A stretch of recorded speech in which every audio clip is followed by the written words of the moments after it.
하나님의 구원하심을 보리라 함과 같으니라. 아멘. 누가복음 3장 1절부터 6절까지 본문입니다. 너희는 주의 길을 준비하라. 너희는 주의 길을 준비하라 라는 말씀의 제목입니다. 4절에 나와 있습니다.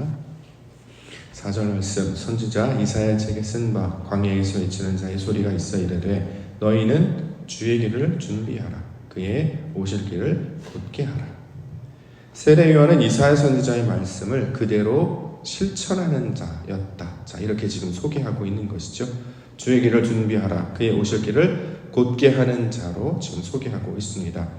예수님이 이 땅에 오셨을 당시 사회 환경은 어떠했냐면 매우 혼란스럽고 어려운 상황 가운데 있었습니다. 로마 황제의 통치 아래 있었고 또 총독들과 분봉왕으로 땅들이 다 나뉘어져 있었습니다. 나라는 혼란스럽고요. 전쟁과 핍박으로 말미암아 백성들은 고통을 받았고 가난했습니다. 창세기 1장 2절에 증거한 말씀처럼 땅은 혼돈하고 공허하며 흑암이 깊음이 있는 상태와 똑같았다라는 거죠. 자, 이렇게 혼란한 시절, 그때나 지금이나 크게 달라지지 않는 것 같습니다. 더군다나 지금 대한민국에 엄습하고 있는 모든 어둠들, 여러 가지 슬픔의 소식들을 만나게 되면 우리는 과연 어떻게 살아야 할 것인가 라는 걱정을 하지 않을 수 없는데요. 오늘 말씀을 통해서 우리가 다시 힘을 얻기를 원합니다. 오늘 말씀해 보니까 세례 요한과 같이 주의 오실 길을 준비하며 길을 곧게 하는 자로 살아야 할 것이다. 이렇게 가르치고 있는 것이죠. 혼돈과 공허가 찾아오면 우리는 당연히 방황하게 마련입니다. 길을 잃어버리게 마련이죠. 이런 일이 또 생기네. 어떡하다. 걱정과 염려, 근심과 불안이 다시 한번 엄습해 찾아옵니다. 잠을 제대로 못 주무신다라는 분들이 많아졌다라고 해요. 자고 일어나면 무슨 일이 벌어질지 모르는 세상. 과연 내일은 우리에게 또 찾아오게 될 것인가? 어저께 만났던 그분은 오늘 또 우리는 만날 수 있을 것인가? 이런 불확실성의 시대를 맞이하면서 어떻게 살아야 될 것인가? 방황하거나 염려하거나 근심에 있거나 불안 속에 떨지 아니하고 하나님의 말씀을 받는 자로, 그 말씀을 성취하는 증거자로 살아야 할 것을 우리 가운데 가르쳐 주고 있는 것이죠. 세례 요한처럼 주의 오실 길을 준비하는 자로 살아가시는 성도님들 되시기를 원합니다. 아직은 어둠이 찾아와 있는데요. 곧 아침이 밝아오게 될 것입니다. 그러므로 성도들은, 말씀을 붙잡는 자들은 이 아침을 맞이하는 자로, 새 날을 준비하는 자로 살아야 될 것이다 라는 거죠. 어둠은 다 떠나가게 될 것이고 마침내 찾아오실 하나님의 나라, 하나님의 세상, 그 새 날을 준비하며 맞이하며 오늘도 기도 가운데, 말씀 가운데 나아가시는 우리 믿음의 성도님들 교회 되기를 주님의 이름으로 간절히 축원합니다. 자, 그래서 오늘 소개하고 있는 세례 요한은 어떤 자였냐면 말씀이 임한 자였다, 이렇게 소개하고 있습니다. 1절과 2절. 디베레 황제가 통치한 지 15해 곧 본디오 빌라도가 유대의 총독으로, 헤롯이 갈릴리의 분봉왕으로, 그 동생 빌립이 이두레와 드라고리 지방의 분봉왕으로, 루사니아가 아빌레네의 분봉왕으로, 안나스와 가야바가 대제사장으로 있을 때에 하나님의 말씀이 빈들에서 사가랴의 아들 요한에게 임한지라. 자, 디베레 황제가 통치했던 시절, 본디오 빌라도가 총독으로 부임했던 시절, 헤롯도 있었고 그 동생 빌립도 있었고 루사니아가 분봉왕으로 있었던 시절, 안나스와 가야바가 대제사장으로 있었던 시절. 그런데 하나님의 말씀은 누구에게 임했느냐? 로마의 황제도 아니고 총독도 아니고 분봉왕도 아니고 대제사장도 아니고 어쩌면 평범한 가정이었던 사가랴의 아들 요한에게 임했다라고 이야기합니다. 정치적으로 유명한 자들, 종교적으로 이름난 사람들에게 하나님의 말씀이 임하는 것이 아니라 하나님이 택하신, 하나님이 부르신 그 자에게 하나님의 말씀이 임했다라고 이야기합니다. 성경에서 하나님의 말씀이 임한 자들을 성도라고 부르죠. 저와 여러분들을 하나님께서 택하셔서 말씀을 임하게 해주셨는데요. 그것은 세상의 권력이나 어떤 자리나 위치에 있는 자들이 아니라 하나님께서 부르신 자, 하나님께서 택하신 자에게 임하게 하신 줄 믿습니다. 그러므로 말씀을 받은 그 한 사람으로부터 새 날이 시작될 것이고 새로운 세상이 열리게 될 것입니다. 우리는 분명 구약의 사건, 의인 한 사람이 기도하는 그 땅은 멸망하지 않게 될 것이다. 그것을 우리가 알고 있죠. 소돔과 고모라 땅에 기도하는 한 사람, 하나님을 찾는 그 의인 한 사람이 없어서 그 땅이 유황불로 멸망을 당했던 그 기사를 우리는 기억하고 있습니다. 그런데 놀랍게도 하나님의 말씀을 받은 그 한 사람으로 말미암아 하나님의 은혜와 긍휼, 그 빛의 역사가 시작되고 있다는 것을 우리 가운데 보여주고 있습니다. 정치적으로, 종교적으로, 심지어는 사회적으로, 생활적으로 얼마나 어두움이 가득한 세상입니까? 그럼에도 불구하고 말씀이 임한 자, 그 사람으로 말미암아 하나님의 나라를 시작하기를 원하고 계시기 때문에 그 자들을 통해서 하나님의 나라, 그 주의 길을 예비하는 자들의 모습으로 살게 될 것입니다. 우리가 이 이른 아침에 동이 트기도 전에 달려나와서 예배하려고 하는 것은 그저 조금 더 부지런하거나 아니면 우리가 종교적으로 더 열심히 있거나 이런 의미가 아니라 하나님의 말씀을 받고 또 그 말씀대로 살아내는, 다시 말해 이 세상에 주의 오실 길을 준비하는 자로 서기 위함이 좀 있습니다. 우리의 예배와 우리의 기도와 우리가 드리는 찬양이 하나님의 나라, 하나님이 오실 그 땅을 준비하는 그 사명자의 모습으로, 소명자의 모습으로 서게 하여 주시옵소서. 세례 요한도 그 당시에는 그런 일이 있는 줄 몰랐겠죠.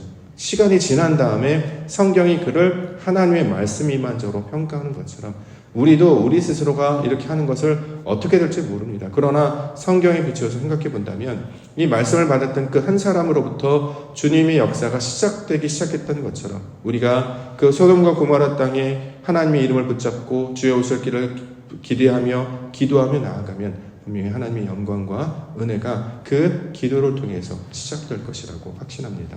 그 믿음의 예배자, 믿음의 기도자로 살아가시는 성도님들 되시기를 원합니다. 자, 세례 요한이 했던 일은 그래서 뭐냐? 말씀이 임한 다음에 그는 회개의 세례를 전파했다. 이렇게 증거합니다. 3절. 요한이 요단강 부근 각처에 쏘아서 죄사함을 받게 하는 회개의 세례를 전파했다. 자, 회개의 세례라고 하는 것은 무슨 뜻이냐면 죄를 뉘우치다, 내가 뭔가 잘못했어요, 뭐 이런 의미도 되겠습니다만 가장 중요한 것은 우리의 마음이 하나님께로 나아가야 된다, 하나님을 기억해야 된다라는 것이죠. 왜냐하면 지금 세상은 사람들이 주인 되는 세상으로 살고 있기 때문입니다. 로마의 통치, 누가 주인이냐, 로마의 황제냐, 아니면 뭐 총독이냐, 아니면 분봉이냐, 아니면 대제사장이냐 모르고 혼란스러운 시대가 왔다는 거죠. 그래서 그 자기 소견에 오른 대로 이것이 맞다 저것이 맞다 하는 그 세상에서 아닙니다. 우리는 하나님을 주인을 삼아 섬겨야 합니다. 그러므로 돌아와야 합니다. 하나님께로 마음을 돌아와야 됩니다.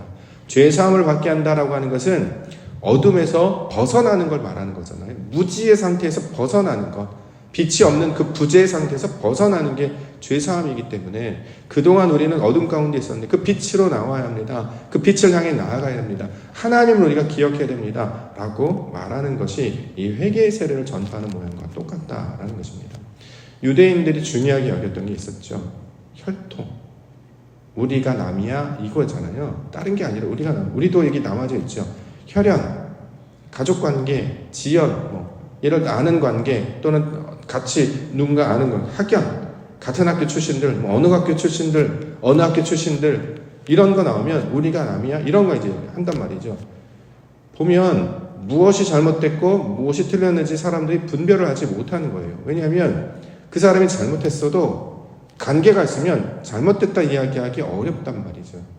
우리가 그런 세상이잖아요. 같은 동료 간에 뭔가 잘못을 했어요. 분명히 잘못했으면 잘못됐다고 얘기를 해야 되는데 잘못됐다고 얘기하지 않아요. 왜요? 우리가 남이 아니기 때문에, 아는 사람이기 때문에.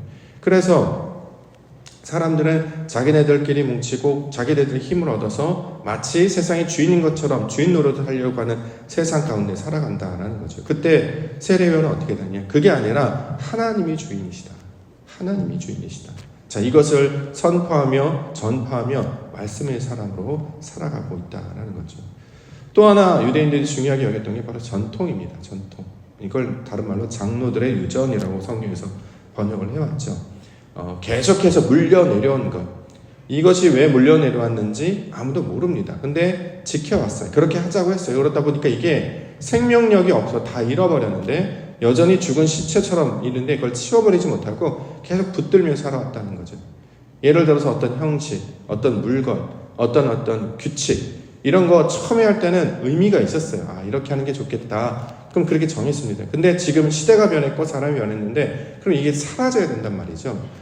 아이가 성장하고 자라면 작은 옷은 벗어야 돼요. 못 입잖아요. 그럼 거기에 맞는 옷을 입어야 되는데 자기 몸에 맞지 않는 옷을 너무 큰 옷을 입는다던가 상황이 맞지 않는 옷을 입는다든가 아니면 너무 오래된 옷을 입는다든가. 그래서 교회들마다 또는 우리 가정들마다 남들이 하니까 저 교회에서 하니까 그렇게 해왔으니까 하면서 무턱대고 마냥 따라왔던 유전들이 생겼단 말이죠. 그 중에 대표적인 것 하나가 뭐냐면 이제 우리나라 대표적으로 이제 교회 바깥에 십자가 네온 사인 세우기 시작해서 이게 언제부터 시작되느냐 60년대부터 시작됐다라고 보고를 하고 있어요. 어디가 교회인지를 모르니까 여기가 교회입니다 라고 이제 알려주기 위해서 한 교회에서 밤에 간판을 세웠죠. 그러다 보니까 너도 나도 저래야 되는구나. 근데 그런 법은 없어요. 그렇게 한 것뿐이죠. 그렇게 하는데 마치 이것이 전통이 되어서 너도 나도 그래서 저기에서는 간판을 쓰면 우린 좀 더 크게 하고 크게 하면 우린 빨간색으로 하고 빨간색은 특별히 이상하고 우린 흰색하고 흰색은 별 티가 안 나니까 네온 사인 이러다 보니까 점점 커진단 말이죠. 이런 사람들이 정해놓은 규칙이나 유전들은 아무 생명력이 없는 것이기 때문에 거기에 매이는 것이 아니다. 그래서 심지어는 우리 합동측에서는 십자가마저도 치워야 된다. 우리 교회는 달려 있습니다만 치워야 된다라고 총회에서 결의를 해서 치웠습니다. 근데 다시 돌아왔죠. 우리가 결의하면 의미가 없는 것들, 하나님께서 원하지 않는 것들은 과감하게 치워버리고 새로운 옷을 바꿔 입어야 되는데 그러지 못했다라는 것입니다. 그래서 늘 생각한다는 거죠. 하나님이 기뻐하시는 것이 무엇일까? 우리에게 적합하지 않은 것들은 과감하게 바꾸는 것. 그래서 우리는 우리 교단들 중에서 우리 교회의 어떤 추구하는 가치 중에 하나가 이제 개혁주의라는 걸 표방합니다. 칼빈을 따르기 힘든 개혁주의는 날마다 새로워진다는 뜻이거든요. 과감하게 그 카톨릭에 있었던 그런 모든 형식과 절차, 필요 없는 것들을 과감하게 끊어버리고 하나님께서 말씀하신 중요한 것, 오직 말씀, 오직 그리스도, 오직 하나님께 오직 성령 이 가치만을 붙여서 5개의 솔라가 있었잖아요. 이제 이것만을 붙들고 나머지 필요 없는 것들은 다 과감하게 없애버리겠다. 그래서 이걸 종교개혁이라고 한단 말이죠. 그런데 개혁주의를 표방하고 종교개혁자의 그 신앙을 따르는 현대 교회들조차도 무언가를 새롭게 시도하려고 하면 엄청난 저항에 부딪혀요. 왜 이걸 바꾸느냐? 그렇게 하지 말자. 이렇게 이야기한단 말이죠. 이럴 때 빛의 자녀들은 주의 오실 길을 준비하는 자들은 하나님이 기뻐하시는 뜻을 따릅시다 라고 하는 거예요.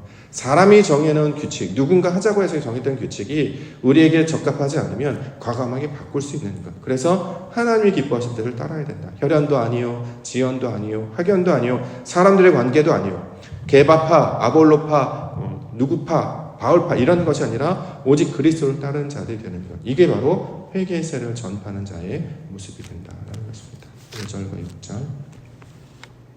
모든 골짜기가 메워지고 모든 산과 작은 산이 낮아지고 굽은 것이 곧아지고 험한 길이 평탄하게 될 것이요 모든 육체가 하나님의 구원하심을 보리라 함과 같으니라.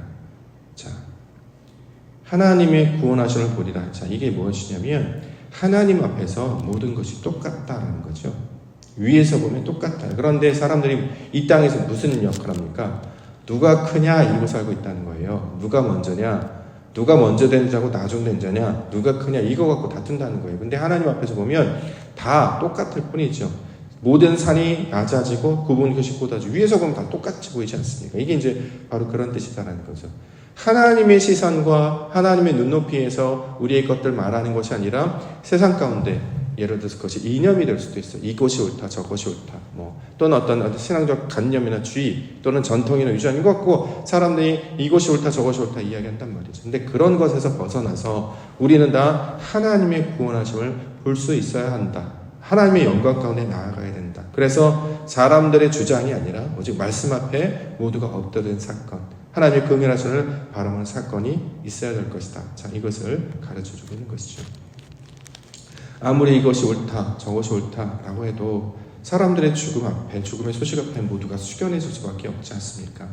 함께 아파하고 함께 눈물을 흘리며 함께 그들을 애통해하는 것, 사실 그거밖에 우리는 할 수가 없습니다. 누가 잘했냐, 누가 못했냐, 누구 때문이다, 저것 때문이다 그렇게 말할 때가 아니라 지금은 다 모두 겸손 앞에 머리를 숙이고 함께 애통하며 그들의 아픔을 나눌 수 있는 은혜가 우리 가운데 필요하다라는 것입니다.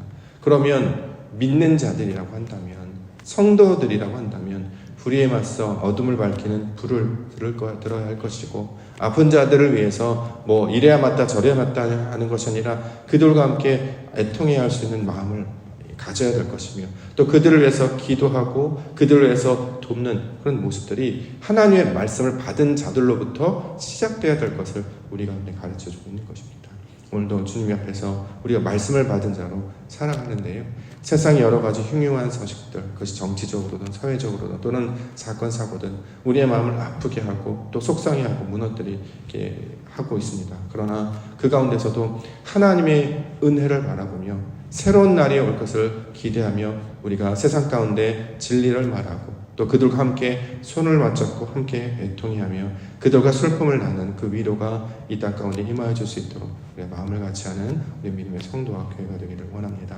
마지막 날, 이제 2024년도 이제 내일까지 이제 모든 것이 끝나게 되는데요, 다가올 2025년도에는 모든 슬픔의 소식들, 어둠의 소식들을 끊어내고 하나님께서 펼치시는 하나님 나라 우리 가운데 허락하여 주셔서 더 이상 슬픔과 고통과 아픔이 없는 그 날들을 준비하고 맞이하게 하여 주시옵소서. 그 새 날들을 함께 준비하되 빛의 영광으로 하나님의 긍휼하심을 세상 가운데 함께 증거하면서 웃는 자들과 함께 즐거워하고 슬퍼하는 자들과 함께 애통해 하는 그런 마음을 우리 가운데 허락하여 주시옵소서. 특별히 이 마음을 품고 우리 오늘 내일은 우리 아픈 자들 위해서 함께 애통해 하며 기도하며 그들을 통해 위로하는 우리 기도의 시간 되기를 소망합니다.